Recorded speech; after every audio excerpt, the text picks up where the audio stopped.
বাংলাদেশে ঢাকায় ফিরছে অস্ট্রেলিয়ার ভিসা সেন্টার। যে ভারতের দিন শেষ, ডক্টর ইউনূসের দিন শুরু।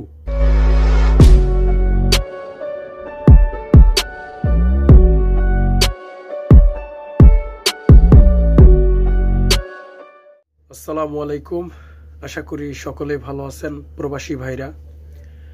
আজকের যেই ভিডিওটা আপনাদের জন্য নিয়ে আসলাম, আমার মনে হয় যে এই ভিডিওটা দেখলে আপনারা খুশিতে কেঁদে দিবেন, খুশিতে মানে মাটির সাথে গড়াগড়ি করবেন আমার মনে হয়।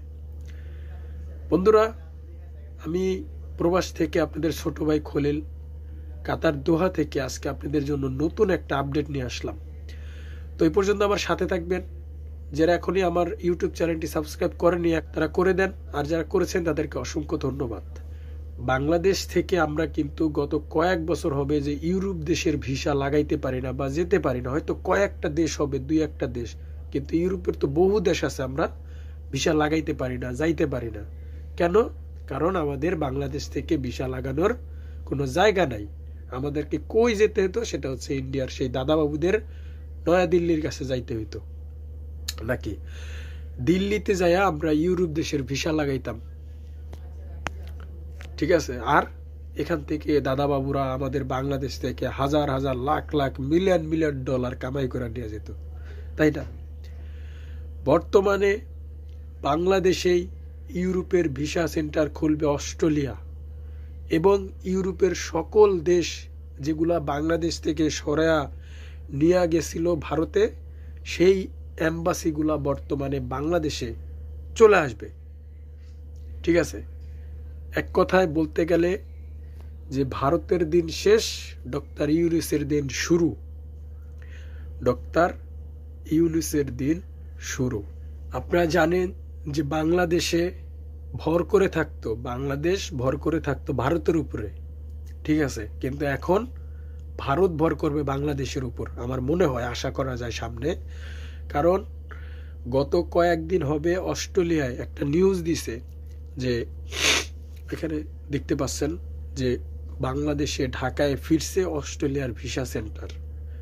মানে আগে আমরা কি কোন দেশের কোন নরপিশাচের আমলে ছিলাম, আমার মাথায় আসে না যে একটা দেশের অর্থনীতিকে এইভাবে তলানিতে নিয়ে অন্য দেশকে এভাবে উপরে উঠায় নিবে। আপনারা জানেন যে আমাদের বাংলাদেশের যে বই পুস্তকগুলা সেগুলো ভারতে বানাইতো, বড় বড় অর্থ প্রকল্পগুলো সব ভারতের রাজত্ব ছিল। এখন বর্তমানে আমাদের এইগুলা থেকে বেরিয়ে আসতে হবে, এই জিনিসগুলা দেখে আমাদের দেশকে বাঁচাতে হবে। তো এখন বর্তমানে যে খুশি সংবাদ, যে ইউরোপের যত ভিসা সেন্টার আছে বাংলাদেশে নিয়ে আসছে, আস্তে আস্তে চলে আসছে। ইতিমধ্যে অস্ট্রেলিয়াটা আসছে, আমার মনে হয় সামনে আরো যেই কটা গেছে এইগুলা কিন্তু ভাই সব বাংলাদেশে ছিল। এই সেন্টারগুলা, ভিসাগুলা আমরা আগে বাংলাদেশ থেকে লাগাইতে পারতাম, কিন্তু বর্তমানে বাংলাদেশে লাগাইতে পারি না। যেখানে একটা জিনিস চিন্তা করে দেখেন, যেখানে নেয়ারমার মতো সরকার নাই, সেনাবাহিনীর রাজত্ব দেশ চালায়, সেই সরকার, সেই দেশে ইউরোপের ভিসা সেন্টার আছে। নেপালের মতো একটা ছোট দেশ, সেই দেশে ইউরোপের ভিসা সেন্টার আছে। বাংলাদেশে এত কর্মজীবী লোক, এই দেশে ইউরোপের ভিসা সেন্টারগুলো নাই।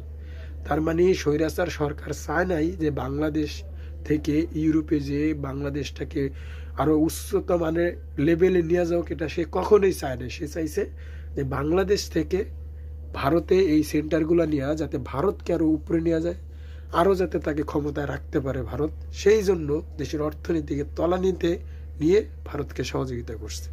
শুভকামনা ডক্টর ইউনূসকে, যে বাংলাদেশের এরকম দিন দিন যাতে এরকম উন্নতির দিকে এগিয়ে যায় বাংলাদেশ। তো বন্ধুরা, আজকের মতো এখানেই ছিল। সবাই ভালো থাকবেন। যদি ভিডিওটি ভালো লেগে থাকে অবশ্যই লাইক করবেন, কমেন্ট করবেন। তো আজকের মতো এখানেই ছিল বন্ধুরা, খোদা হাফেজ।